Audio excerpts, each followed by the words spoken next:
Así que enviamos un saludo afectuoso a todos los fieles oyentes de Radio Esperanza New York y a todos nuestros amigos y amigas que nos siguen a través de los diferentes medios sociales. Bienvenido, Pastor Contreras. Gracias, Pastor Delgado. Bienvenido también al programa de hoy. Bienvenidos sean todos nuestros amigos que nos acompañan en nuestro programa Fe y Sociedad los jueves a esta misma hora. De verdad que estamos muy contentos de poder compartir una vez más con ustedes en el día de hoy. Desde ya queremos pedirle que puedan compartir con otros el programa, el enlace de alguna forma y que podamos todos participar al discutir, Héctor y yo, ¿verdad? Lo que vamos a discutir en el día de hoy. Ustedes siempre pueden poner sus comentarios allí, interactuar o hacer alguna pregunta de algún tema que quieran que podamos analizar, tocar. Y recuerden que los programas que analizamos son programas no puramente religiosos o bíblicos, sino temas que se mezclan de los dos. Fe y sociedad son temas que pueden ser de la sociedad, pero también que están enlazados con la fe. Así es que tengan eso en cuenta y de verdad que les agradecemos por su fina compañía. ¿Qué tenemos para hoy, Héctor? Bien, vamos a estar estudiando un tema sumamente interesante. ¿Podemos conocer el futuro? ¿Por qué las personas muestran un interés tan intenso por conocer el futuro? ¿Qué podemos decir de los diferentes métodos que se han utilizado para hacer predicciones del futuro? ¿Es posible conocer con certeza lo que nos depara el mañana? Ese es el tema que tenemos para hoy. Ese tema, Héctor, no es igual, se parece un poco al tema que tuvimos sobre las predicciones del fin del mundo el año pasado, pero no es el mismo, aunque tocamos algunos elementos y cuando hablamos de la parte histórica de las personas que quieren saber el futuro, en el tiempo de los egipcios, en el tiempo de los babilonios, algunas de los métodos que ellos usaban para predecir el futuro. Pero en el día de hoy vamos a hablar de algunos de los métodos que se usan incluso actualmente y que algunos también se remontan a la antigüedad. Y como siempre vamos a ver quién realmente puede predecir el futuro. Así es que vamos adelante con el tema de hoy. Vamos a prestar atención y vamos a disfrutar de lo que tenemos para hoy. Bien, se han hecho estudios respecto al interés que muestran las personas por conocer el porvenir. Se han entrevistado psicólogos, teólogos, psiquiatras, diferentes especialistas para tratar de que ellos expliquen por qué este fenómeno tan común en el ser humano. Jean-Paul Serafin, por ejemplo, profesor de la Universidad de Antioquía, expresó que la inseguridad de no tener una certeza sobre el futuro es algo propio de los humanos contemporáneos, por lo menos en Occidente, dice él. Y esa inquietud por tener certeza del mañana es la principal razón por la que se buscan predicciones de cualquier tipo. La búsqueda de respuesta frente a qué debo hacer, cómo debo hacer, y todo eso tiene que ver con un profundo estado de inseguridad en las personas. Yo diría que el estado de inseguridad en las personas no es propio solamente de Occidente, pero es interesante que estos estudiosos mencionan a Occidente porque a raíz del secularismo que ha impactado la vida de las personas occidentales en las últimas décadas, la inseguridad es uno de los resultados más obvios que nosotros tenemos. Así que intentar saber qué nos depara el mañana ha venido a ser como una inquietud propia de la civilización occidental. Yo diría que a lo mejor no es limitado a la sociedad occidental. Me parece a mí que es más un fenómeno humano per se, y que tal vez a través de la historia ha sido una preocupación humana. De otra manera, los métodos de adivinación del futuro no hubiesen ocurrido desde que hay civilización. Y si hay métodos de adivinar el futuro desde los tiempos en Mesopotamia, Egipto y esos lugares, pareciera ser entonces que el asunto de saber el futuro es un fenómeno humano, frente a lo que no se puede explicar o a las ansiedades que pueden traer los eventos del presente para saber cómo va a terminar todo. Y desde ese punto de vista, entonces, aunque es posible que en Occidente hay hay eventos que ocurren, esto está todo más avanzado y el mundo se revuelve a través del Occidente, puede tal vez que eso haya cierto interés marcado, pero me parece a mí, Héctor, que es un fenómeno humano el querer saber el futuro, especialmente basado en eventos del presente. Ujú. Indiscutiblemente ha habido como un resurgir de esos intentos a raíz de la incertidumbre que se vive a nivel mundial. Lo cierto es que Correcto. cualquiera que pueda tener un sueño, una visión, una revelación, vamos a llamarle como sea, que nos muestre a nosotros qué será de este mundo en los próximos 2, 3, 4, 5 años. La verdad que si la visión resultara ser algo optimista y positiva, sería muy alentador. Así Ujú. que yo creo que también nosotros compartimos ese interés por conocer el futuro. Nosotros desde la perspectiva cristiana creemos que el futuro ha sido revelado. No tenemos todos los detalles, pero tenemos un cuadro general que nos orienta bastante, nos dice dónde estamos, qué está ocurriendo, qué sigue después de esto y qué terminará ocurriendo finalmente. Hay razones para el optimismo. Quizás convenga que nosotros podamos concentrarnos ahora, Dauris, en algunos métodos que se han utilizado desde el mundo antiguo y que se están utilizando en la actualidad para tratar de predecir el futuro, tener conocimiento del mañana. Me gustaría mencionar uno que es la gastromancia. Y dirán la persona, ¿qué es eso? Bueno, van a escuchar muchos términos que incluso algunos preguntarán, ¿con qué se come esto? ¿Qué se come? Pero estos términos van a ser explicados en la medida que demos la información de qué se hace a través de eso. ¿Qué se hace a través de la gastromancia? Este método de adivinación está relacionado con el estómago, de ahí el término gastro. Se cree que comenzó en la antigua Grecia y básicamente consiste en la forma de predecir el futuro de la persona a través de los sonidos producidos por el estómago. ¿Qué te parece, David? Me parece Este interesante. método casi se presta para un chiste. No, yo leía, Héctor, que esto es considerado, este método es considerado como, junto a otro método que vamos a ver más adelante, como el principio del moderno ventriloquismo. Exactamente. Hoy el ventriloquismo es una forma de hacer chistes de comedia, ¿verdad? A través de alguien habla con un muñeco y usa voces diferentes y tú no sabes quién es que está hablando, si es la persona, es el muñeco. Hoy día el ventriloquismo no tiene connotación de astrología o del futuro, sino una connotación de comedia, pero es evidente que ese método era usado. De hecho, los griegos adjudicaban a Pitie lo que era la engastrimites. Pitie era la sacerdotisa de Apolos. Y parece que ella hizo artificio o uso de este artificio.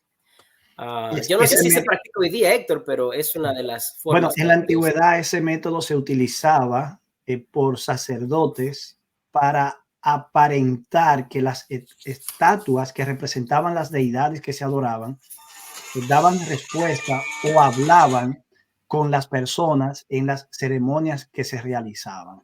Ya. Era una forma como de hacer un truco allí para que sin que nadie estuviera articulando palabras claramente, los adoradores creyeran que quien estaba hablando eran las estatuas. Pero Esa bien, otra, perdón. bien, me decía. Digo que hay otro, el siguiente es la onfalomancia. Todos esos términos que terminan en mancia, mancia viene de mantía, que en griego significa profetizar, ¿ok? De esos que tienen que ver. Todos los términos que terminan así están enlazados con eso de profecía. Así es. Este método está enlazado, Héctor, con predecir el futuro a través del ombligo. Mm. Eso es algo nuevo para mí, nunca había escuchado eso. Pero el asunto, Héctor, es que yo pensaba que era más Superstición. supersticioso de lo que pensaba. Pero hay un psicólogo alemán llamado Gerard Riedman que él escribió un libro titulado understanding yourself through your navel, Wow. entendiéndote a ti mismo a través del ombligo. Y él presenta allí al menos 6 tipos de ombligos. Está el horizontal, se extiende de lado a lado de la barriga, y la persona se espera que pueda en el futuro vivir por 68 años. Está el vertical, que es de arriba abajo, vertical, por eso se espera que la gente viva 75 años. Está el que está hacia afuera, como una protuberación que sobresale, y las expectativas de una persona con ese tipo de ombligo es de 72 años. Está el cóncavo, que tiene como una forma de taza, y se espera, tiene una expectativa de 65 años de vida. Wow. Está el que está fuera de centro, la persona puede vivir 70 años, y el redondo tiene una expectativa de 81 años. Así es que no se esté mirando el ombligo en este momento, tal vez lo está mirando el ombligo. Esto lo podemos hacer después. Sí, pero es interesante que a través del ombligo se puede terminar. De hecho, las enseñanzas indias tántricas tienen la creencia de que el ombligo es donde se recibe la energía que viene del universo. Y muchas cosas se hacen a través de este método, y no solamente el predecir el futuro, sino también que allí se analiza las características, el carácter de la persona basado en el ombligo que tiene. Tremendo. Tenemos también la esternomancia, y dirán las personas, bueno, vamos a ver qué significa este. Pues este método presta atención a la forma del esternón y los pechos para poder identificar la personalidad y vislumbrar el futuro. Hace siglos, por ejemplo, en España, se prestaba especial atención a los pechos de las mujeres para descifrar su personalidad. Se consideraba que las mujeres con pechos pequeños eran fieles y eran buenas para el matrimonio, mientras que los pechos grandes eran sinónimo de una personalidad fuerte. Sí. Por ejemplo, también en la antigua Grecia, los esternománticos, es decir, los que ejercían esta práctica, le hablaban a los pechos de las personas para detectar con qué clase de energía estaban lidiando. Interesante. Tremendo. Interesante. Las personas, bueno, especialmente las mujeres, ¿verdad? Dependiendo de la forma, el tamaño de los senos, entonces del pecho, entonces podían determinar qué tipo de mujer era y todo eso.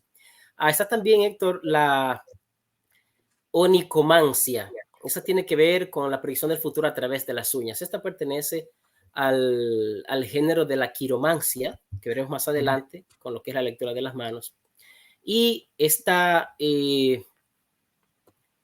se hace a través de observar las uñas, usualmente con aceite o con algo aceitoso, y dependiendo de los símbolos que supuestamente se pueden ver allí, la persona que lee las uñas puede determinar algunas cosas del futuro relacionadas también con la astrología, pero es una forma también de predecir el futuro, supuestamente, a través de la observación de las uñas. Tremendo. Vamos a ir a esta breve pausa y después regresamos para analizar algunos otros métodos y entrar a la segunda parte de nuestro programa. Perfecto, adelante. Por tanto, hermanos, tened paciencia hasta la venida del Señor.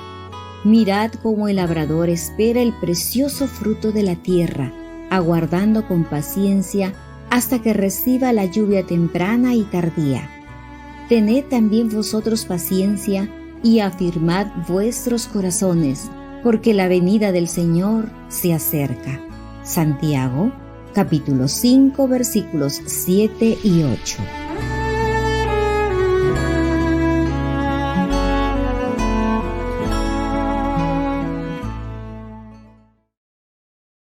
Estamos estudiando en el programa de hoy cómo conocer el futuro, y hemos empezado a analizar algunos métodos antiguos e incluso todavía modernos para intentar conocer el porvenir. Voy a continuar con este que me corresponde ahora, la uronomancia, y es ese método que se encarga de inspeccionar la orina para hacer las adivinaciones. En este caso, se le presta atención a la cantidad, el color, el olor, la espuma y la densidad de la orina para conocer el estado en que se encuentra la persona y los acontecimientos que se avecinan. Por más desagradable que suene, este método tiene algún sentido. La orina ha sido un referente para determinar la salud de una persona en muchas civilizaciones desde tiempos ancestrales. En algunas culturas, por ejemplo, se determinaba el futuro dependiendo del patrón que desarrollara la orina al caer al suelo o dentro de un recipiente. Un método extraño, pero que, como ustedes pueden ver, a veces están conectados con ciertas cosas que hacen sentido y que quizá la ciencia moderna hoy, sin depender de adivinación, analiza la condición y la naturaleza de la orina para determinar el estado de salud de la persona. En el caso de los romanos, Héctor, ellos usaban este método y orinaban en un urinal, y dependiendo de las burbujas que hacía el orine, ellos determinaban si las burbujas eran grandes, estaban separadas, indicaban que se iba a recibir mucho dinero, y si eran pequeñas, estaban juntas, era señal de mala suerte y que habría alguna enfermedad. Está también, Héctor, la rumpología o rumpomancia. Esta fue inventada por una astróloga americana llamada Jackie Stallone. Ella arguye que era practicado en tiempos antiguos, supuestamente. Entiendo que ella es la madre de Sylvester Stallone, este actor conocido de películas. No lo sabía, pero sí. Si lo es, pues debe ser esa misma entonces. Ella arguye que esto era usado por los babilonios y los griegos, pero no da ninguna evidencia para ella. Ella pretende adivinar, tomando como referencia las nalgas de la persona, y pues basado en la forma, en el tamaño, la parte de la izquierda, por ejemplo, revela el pasado, la derecha el futuro, y también pues algunas de las hendiduras revelan las emociones, sentimientos de la persona. Y es interesante, ¿verdad? Que aún hoy se establecen métodos de adivinación como si viviéramos en el tiempo antiguo, Héctor. El grito de triunfo de la ciencia realmente no debería hacerse en voz alta. El grito de triunfo de la ciencia no debería ser en voz alta, porque el ser humano vive rodeado de supersticiones. Claro, y yo sé que hay muchos métodos más, pero el tiempo nos apremia. Yo quiero pasar a uno que se llama acutumancia. Y este es un método que se remonta a las civilizaciones antiguas de China y otras occidentales. En la actualidad se dice que lo ejercitan las gitanas, a veces para adivinar el sexo de los bebés antes de su nacimiento. ¿Pero en qué consiste la acutomancia? Es el método que consiste en lanzar agujas y observar cómo caen, y si cuando estas caen forman alguna figura con ellas. Algunas veces la tiran en el agua y se observa cómo van cayendo y naturalmente las figuras que se van formando.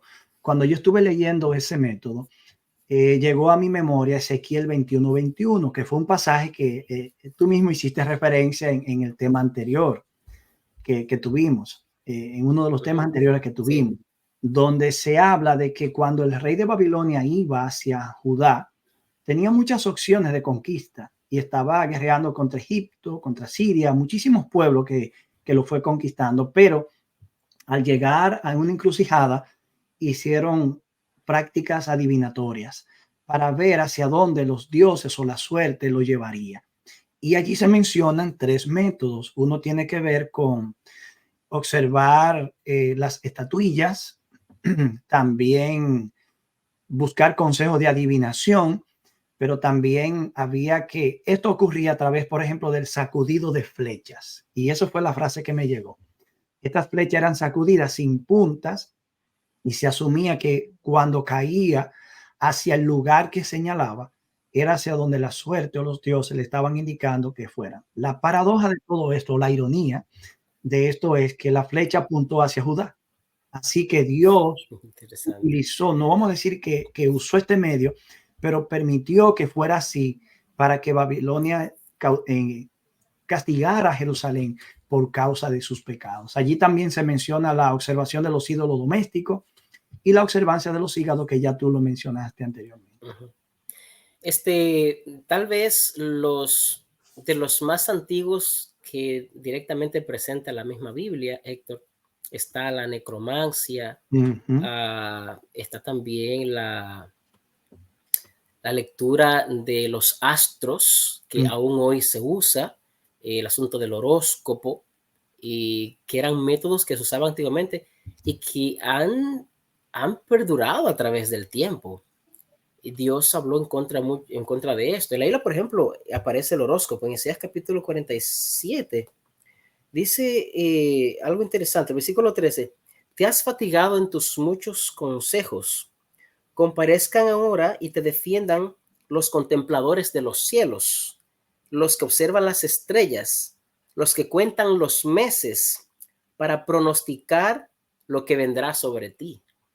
So, ese modo de predecir el futuro a través de la contemplación de los seres celestiales, de los astros, era antiguo. Y ya en el tiempo de Israel, el mismo pueblo se mezclaba con esas cosas. Y en el día de hoy, es mucha la gente que todavía cree en eso. Bueno, son Sagitario, si naciste en este mes, tú eres Capricornio, o tú eres esto, tú eres Libra, y dependiendo, vamos a ver qué dice el horóscopo para hoy. Leen el horóscopo, bueno, te va a caer mala suerte o buena suerte, te vas a casar con un hombre con mucho dinero, con una mujer bonita, ese tipo de cosas. Y hay mucha gente, Héctor, que aún hoy todavía están aferrados a esas cosas. Ciertamente. Bueno, Dabri, yo creo que todos nosotros, los que no nacimos en la fe, en algún momento leímos un horóscopo. Y sé que en el pueblo, por ejemplo, donde yo me crié, las consultas a personas que leían las cartas, que leían las manos, que leían la taza untada de café, se colocaba en vertical y las posiciones que tomaban indicaban cosas que iban supuestamente a ocurrir. Todo eso era algo como común. Y lo cierto es que esas prácticas siguen existiendo de manera muy común. Aquí vale la pena decir, Dauri, una más para que entremos ya en los minutitos que nos quedan, algunos pasajes bíblicos, que también existe un método de adivinación llamado bibliomancia. Y uno dirá, pero bueno, también así.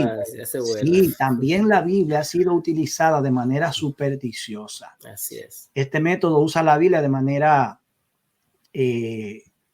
interesante. Abre la Biblia en un lugar al azar, lo que lee en esa parte, entonces lee el contenido, interpreta el contenido y formula preguntas al texto. Generalmente los griegos hicieron con los textos de Homero, hicieron eso, pero en la actualidad es común que se emplee la Biblia para estos efectos.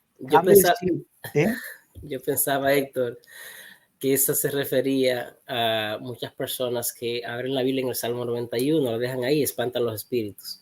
De hecho, esa es una forma de utilizar la Biblia de manera supersticiosa. Pero déjame decirte, Héctor,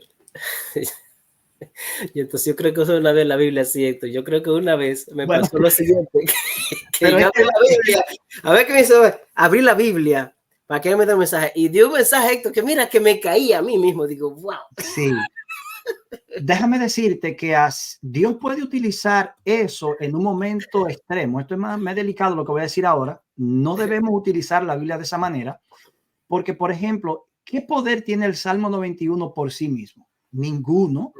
Si tú no confías y te colocas debajo de la sala del Altísimo que menciona el Salmo 91. Así es. Fuera de la sala del Altísimo, ese Salmo no va a hacer nada contigo. De hecho, cuando Satanás en la tentación de Cristo citó las escrituras, precisamente citó el Salmo 91. Así que Satanás puede ir al Salmo 91 como cualquiera va y extraer de allí lo que le conviene para su uso. Pero esa no es la forma de ver el texto bíblico. Entonces, Héctor, frente a estas formas diferentes de ver el futuro, podemos decir que nosotros no creemos en supersticiones, y cuando la Biblia, por ejemplo, nos habla del futuro a grandes rasgos. Así es. El problema con este tipo de métodos es que se busca predecir el futuro personal. Las personas están ansiosas sobre qué va a pasar con ellos. Y precisamente por esa razón, por esa curiosidad, y pues buscan estos medios. Ahí están a través de los clarividentes, los psíquicos, aquellos que leen las manos, que leen esto, que leen lo otro. Los hechiceros modernos, a través de la gente educada va a esos lugares a veces para consultar con los muertos, con un tema, lo que sea, seres queridos. Pero en la Biblia presentamos que Dios presenta el futuro a grandes rasgos. Y, por ejemplo, en el caso de Daniel, tú puedes observar allí esa tensión y esa diferencia entre buscar el futuro a través de los hechiceros de Babilonia, mientras el futuro como era dado por el mismo Dios a través del profeta Daniel. Así es. Ese es muy claro cuando queremos establecer la diferencia de estos métodos que la gente usa y lo que ya Dios ha hablado en su palabra. Una cosa es procurar conocer minucias de la vida, elementos restringidos que tienen que ver solo con mi ámbito de vida. Y otra cosa es tratar de comprender un plan mayor general de lo que será el porvenir. En Daniel capítulo 2 vimos que Dios mostró un sueño a Nabucodonosor y que ante ese sueño y la imposibilidad o la posibilidad de conocerlo, los sabios, astrólogos y adivinos de la corte quedaron en bancarrota. Daniel pudo revelar eso al rey, pero solo a través de una revelación especial que Dios le dio al profeta, y este fue comisionado por Dios como profeta de Dios para dar a conocer el futuro. En el libro de Isaías dice, acuérdense de las cosas pasadas. Isaías 46, versos 9 y 10. Esas cosas que son desde la antigüedad, porque yo soy Dios y no hay otro. Yo soy Dios y no hay nada semejante a mí. Yo anuncio lo por venir desde el principio y desde la antigüedad, lo que aún no ha sido hecho. Digo, mi plan se realizará y haré todo lo que yo quiero. ¿Tú quieres conocer el futuro? Trata de unir tu futuro al plan de Dios. Amén. Para que ese plan y tu futuro coincidan en algún momento y el plan que Dios tiene te incluya y tú puedas tener certeza y certidumbre para el futuro. Dauris, ¿hemos llegado al final? Sí, Héctor, hemos llegado al final.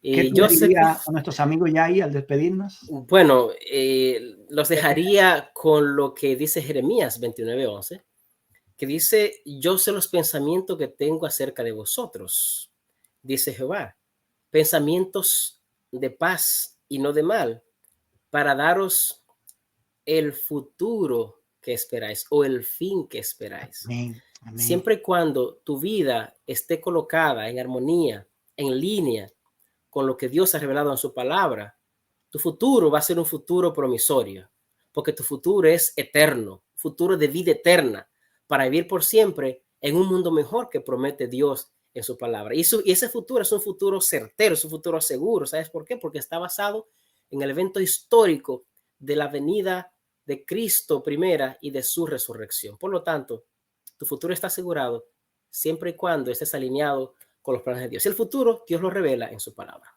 Yo diría que para concluir que el futuro solo lo revela quien conoce el futuro. Así es. Y en las escrituras Dios se presenta como el único que conoce el futuro. No se niega que alguien pueda predecir algunos eventos por razones que no tenemos tiempo para tratar, pero el futuro de manera general, precisa, exacta, solo lo revela quien lo conoce. Y quien lo conoce es Dios. ¿Tú quieres conocer el futuro? Estudia las escrituras. Acércate a Dios, colócate bajo las alas del Altísimo, bajo la sombra del Todopoderoso, y el futuro será cierto para ti. Será entonces hasta nuestra próxima entrega. Que Dios te bendiga. Que Dios te bendiga.